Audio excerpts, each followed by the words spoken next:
God, through the prophet Jeremiah, promised that he would bring his people back to Jerusalem after 70 years of captivity. Just as God promised, King Cyrus of Persia issued a decree, saying, "The Lord has given me all the kingdoms of the earth. He has appointed me to build him a house in Jerusalem and Judah.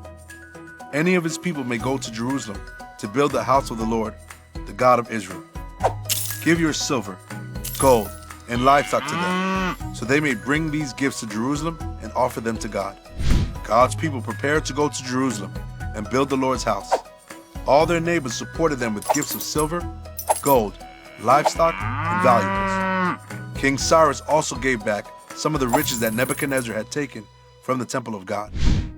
A few months after they arrived in Jerusalem, Jeshua, the priest, Zerubbabel, and their brothers began to build the altar of God so that they could sacrifice burnt offering on it morning and evening, according to the law of Moses. They also celebrated all the festivals and holy days as the Lord commanded in the law.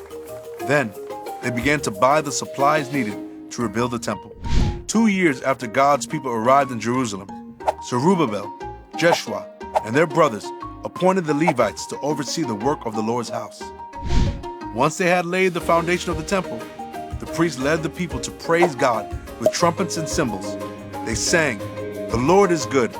His faithful love to Israel endures forever." All the people gave a great shout of praise. While most people were happy, some of the older priests remembered the first temple. This new foundation was not as magnificent as the other original temple, and they wept loudly.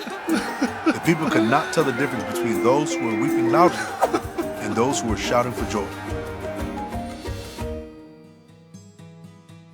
Just as God promised, he brought back his people from exile to Jerusalem. One day, God will bring all his people together, all who trust in Jesus to save them from sin. There will be no more crying that day.